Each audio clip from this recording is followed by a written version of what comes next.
Good morning friends, Arvind math solution के YouTube channel में आपका स्वागत है। जो भी स्टूडेंट मेरे चैनल पर नए हैं, लास्ट वीडियो जो रेशियो का बना हुआ है वो ज़रूर जाके देखें। ठीक है, अगर वीडियो पसंद आती है आपको तो उसे लाइक कीजिए, शेयर कीजिए और सब्सक्राइब कीजिए। नंबर सिस्टम के बेसिक्स के बाद आइए देखते हैं शून्यों की संख्या से संबंधित कुछ क्वेश्चंस। ठीक है, तो कुछ बेसिक्स बता देता हूँ। शून्यों की संख्या से रिलेटेड कुछ बेसिक्स हम लोग डिस्कस कर लेते हैं। शून्यों की संख्या,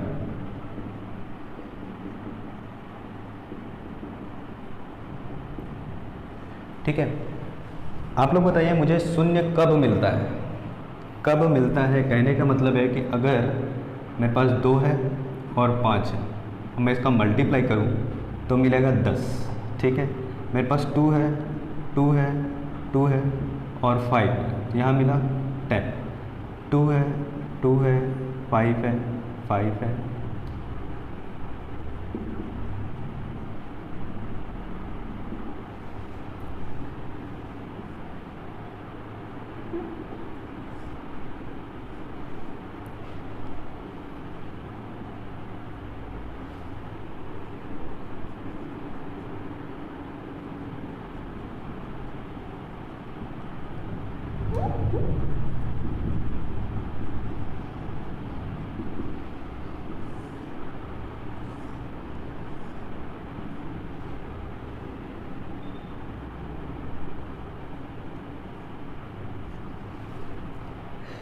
यहाँ पे आप देखेंगे कि जो मेरा शून्य है वो 5 और 2 के पेयर पर निर्भर करता है ना। यहाँ पे आप लोग ध्यान देंगे कि मेरा जो शून्य है वो 2 और 5 के पेयर पर या जोड़े पर निर्भर करता है। यहाँ पे देखो, यहाँ पे कितने शून्य मिल रहे हैं। अगर इसको मल्टीप्लाई करो तो 2 दूनी 4 दूनी 8, 8 पंचे 40। ठीक है, यहाँ पे 40 मिलता। यहाँ पे 5 और 2 का कितना पेयर बन रहा था, एक पेयर बन रहा था, इसलिए शून्य कितने हैं, 1 है। यहाँ पे देखो 5 की संख्या कितनी है, 4 है और 2 कितने हैं, 2 ही है। मतलब 5 दूनी 10, 10 दाम 100 और 5 पंचे 25। यहाँ पे आंसर बना था 2500। ठीक है, जीरो कितने मिले, 2 मिले। क्यों 2 मिले, क्योंकि यहाँ पे 5 और 2 के कितने पेयर हैं, 5 और 2 के 2 पेयर हैं। क्लियर है, इसलिए यहाँ पे 2 शून्य मिले। उसी तरह यहाँ पे 4 4 पेयर है, मतलब 2 भी 4 है, 5 भी 4 है, तो यहाँ शून्यों की संख्या कितनी, 4 है। तो हम कह सकते हैं कि जहाँ भी मेरे को शून्यों की संख्या ज्ञात करने के लिए कहा जाए, मैं सबसे पहले ये चेक करूँगा कि इस समूह में 2 कितने हैं और 4 कितने हैं। सॉरी, उस समूह में 2 कितने हैं और 5 कितने हैं। और 2 और 5 की न्यूनतम संख्या पर डिपेंड करता है मेरा शून्यों की संख्या। जो कम होगा, अगर 2 कम है तो शून्यों की संख्या 2 पर डिपेंड करेगी, अगर 5 कम है तो शून्यों की संख्या 5 पर डिपेंड करेगी। क्लियर है, जैसे यहाँ पे 2 5 कम थी तो शून्य की संख्या 1 आई, यहाँ पे 5 अधिक है, 2 कम है तो मेरी शून्यों की संख्या 2 आई। कहने का मतलब है कि मेरे शून्यों की संख्या 2 और 5 की न्यूनतम संख्या पर निर्भर करती है।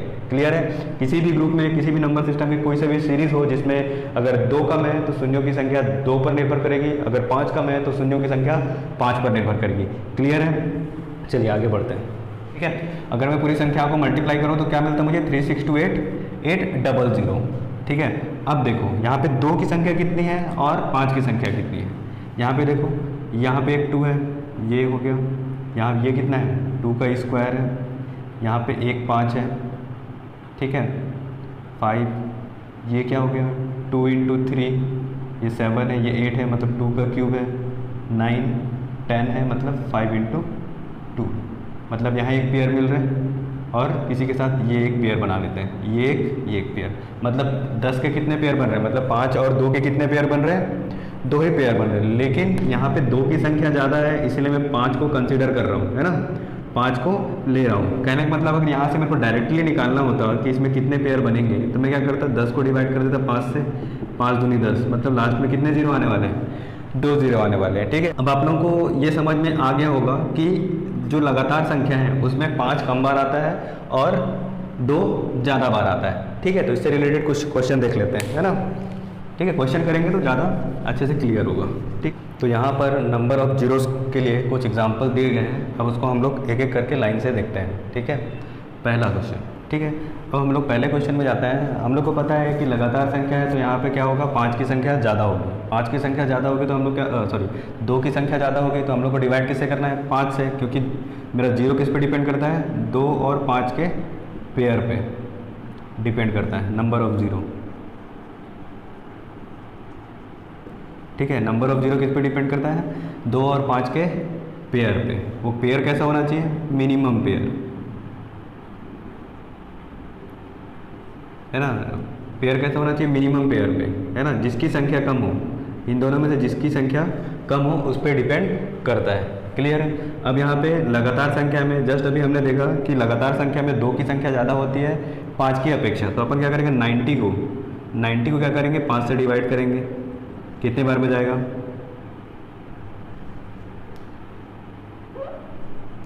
18 बार में। तो ये हो गया 18। फिर 5 से डिवाइड करो 18 को, 15, 15, 18 प्लस 3, ये कितना हो जाएगा? टोटल कर लो 21। तो यहाँ पे कितने जीरो हो जाएंगे? 21 जीरो हो जाएंगे। मेरे ख्याल से चीज़ें समझ में आ रही होगी आप लोगों को। ठीक है, तो इसका आंसर कितना हो जाएगा? 21। ये किसका है? फर्स्ट का आंसर है। सेकंड देख लो, सेकंड भी सेम ही है, 1000।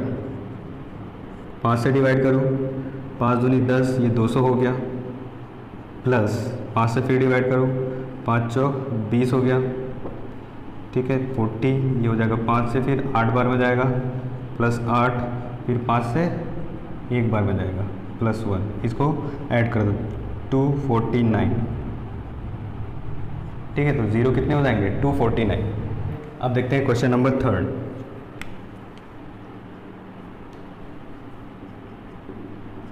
क्वेश्चन नंबर 3 में देखो, यहाँ पे क्या है? 2 का मल्टीपल है ना।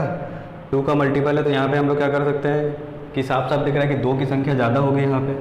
ठीक है, 2 की संख्या ज़्यादा होगी, तो कहने का मतलब 2 यहाँ से कॉमन निकाल लेते हैं। 2 कॉमन निकालेंगे तो क्या लिख सकते हैं?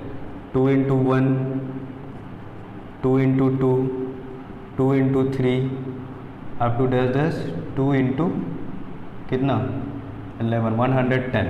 मतलब 2 110 बार और आया है।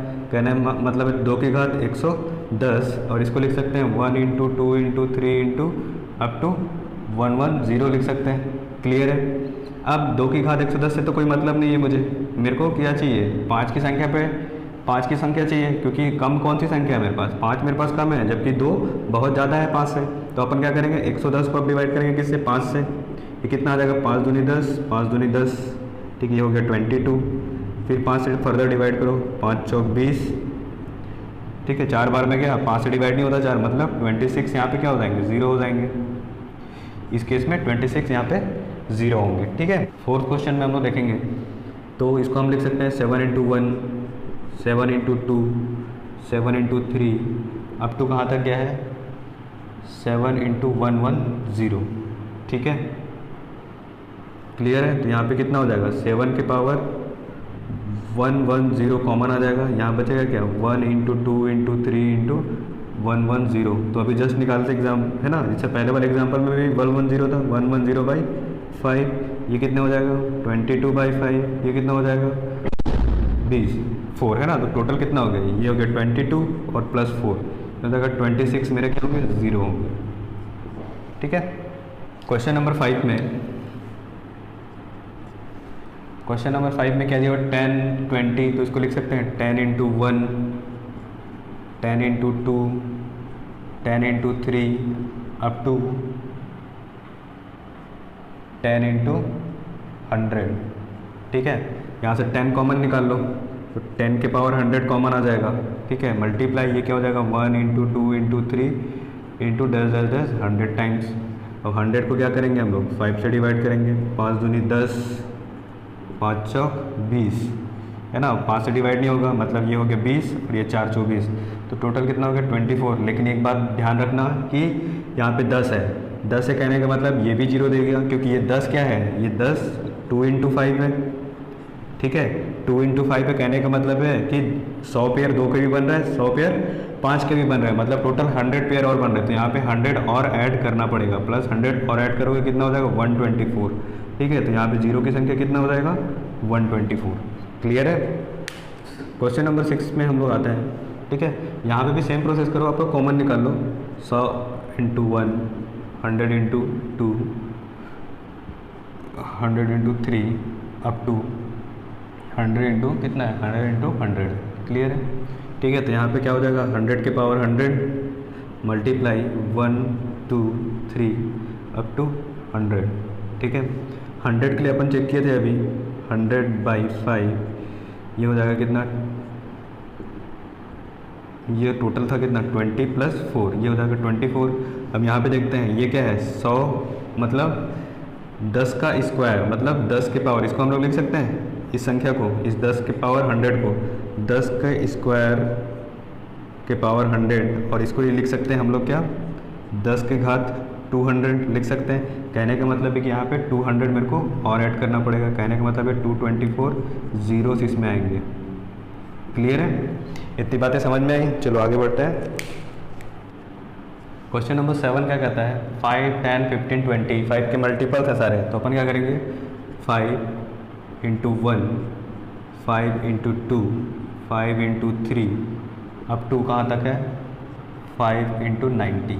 क्लियर है, तो 5 के पावर 90 हो गया यहाँ पे, ठीक है, मल्टीप्लाई, ठीक है, यहाँ पे हो जाएगा 1 × 2 3 4 5 अप टू 90। क्लियर है, ये हो गया 90। अब यहाँ पे ध्यान देने वाली बात है कि देखो यहाँ पे मेरे पास क्या है 5 अधिक है और मेरा 2 जो भी 0 है मेरा 2 और 5 के मिनिमम नंबर्स पे डिपेंड करता है ना, जो मेरा 0 है 2 और 5 की न्यूनतम संख्या पे डिपेंड करता है। यहाँ 5 ज़्यादा है तो हम लोग क्या करेंगे 90 को 2 से डिवाइड करेंगे, तो 90 को क्या करो 2 से डिवाइड करो, 2 से डिवाइड करेंगे तो हो जाएगा 45, फिर 2 से डिवाइड करेंगे ये कितना हो जाएगा 22, फिर 2 से डिवाइड करेंगे ये हो जाएगा कितना 11, फिर 2 से डिवाइड करेंगे ये हो जाएगा 5, फिर 2 से डिवाइड करेंगे ये हो जाएगा 2, फिर फर्दर एक बार और यहाँ से 5 को डिवाइड किए 2 बार में ये हो जाएगा कितना एक बार और आ गया। तो सबको टोटल कर लो, कहने का मतलब यहाँ पे क्या क्या टोटल होगा 45, 22, 11, 5, 2 और 1 ये मेरा टोटल होगा। ऐड करने के बाद कितना संख्या मिल रहा है तो ये कितना हो जाएगा 86 0। एक बार फिर से इसको बता दे रहा हूँ, देखो यहाँ पे क्या है 7 नंबर के क्वेश्चन में कि 5 के मल्टीपल में है, 5 के मल्टीपल में संख्या है 450 तक क्या हुआ है संख्या, ठीक है 5 के मल्टीपल में, तो जाहिर सी बात है 5 का मल्टीपल है तो वहाँ पे 5 मेरे पास ज़्यादा होगा, 5 का रिपीटेशन ज़्यादा है। और मैं ये बता देता हूँ कि आप लोगों को कि मेरा जो 0 है वो 2 और 5 के मिनिमम संख्या पर डिपेंड करता है। अगर 5 ज़्यादा है तो मैं 2 से डिवाइड करके 0 की संख्या निकालूंगा, कहने का मतलब अगर संख्या 5 संख्या ज़्यादा है तो 0 मेरा 2 पे डिपेंड करेगा, अगर 2 ज़्यादा है तो मेरा 0 जो है 5 पे डिपेंड करेगा। क्लियर है, तो अब देखो यहाँ पे 5 तो ज़्यादा है मेरे पास, अब 2 कम होंगे तो अब 2 किस में आएंगे, ये इस 90 में ही आएंगे 2, मतलब इस पेयर में ही 1 से लेकर 90 तक में, इसका तो कोई मतलब नहीं है। यहाँ पे 90 को डिवाइड किया 2 से 45 बार में, 45 का आधा होता है 45 का आधा 22, ऐसी संख्या जहाँ तक वो पूर्ण रूप से विभाजित हो रही हो, 22 हो गया, फिर 11 हो गया, फिर 5 हो गया, फिर 4 हो गया, फिर 2 हो गया, फिर 1 हो गया, तो सबको टोटल करके कितना आ गया 86 है ना। चलो लास्ट क्वेश्चन भी निपटा देते हैं, उसके बाद अपन टाटा बाय बाय, ठीक है। यहाँ पे भी 5 का मल्टीपल है, ठीक है, तो 5 × 1 5 × 2 फिर 5 × 3 अप टू कहाँ तक जाएगा 5 × 60 तक 300 है, ठीक है, मतलब 5 के पावर 60 मल्टीप्लाई बाई ये हो जाएगा 1 2 3 4 अप टू कितना 60 तक। 60 को किससे डिवाइड करोगे 2 से, ये हो जाएगा 30, फिर ये हो जाएगा 15, फिर ये हो जाएगा कितना 7 3 1, अब टोटल कर दो 30, ये हो जाएगा 45, ये हो जाएगा 55 और 1 56 56, तो यहाँ पे कितने होंगे 56 zeros होंगे। क्लियर है, आज के वीडियो में इतना ही करते हैं। अगले वीडियो में नंबर सिस्टम के कुछ और क्वेश्चंस में लेके आऊँगा आप लोगों के लिए, और पिछले जो वीडियोस है रेशियो के 2 क्लास हो चुकी है, तो 2 क्लास के बाद फिर मैं रेशियो और नंबर सिस्टम पैरेलल हम लोग साथ में चलेंगे, तो साथ में बने रहिएगा। और अगर वीडियो पसंद आ रही है तो उसको लाइक कीजिए, शेयर कीजिए और सब्सक्राइब कीजिए, और मुझे मोटिवेट करते रहिए ताकि मैं इसी तरह के और वीडियो बनाता रहूँ। आज के लिए इतना ही, बाय बाय, गुड नाइट।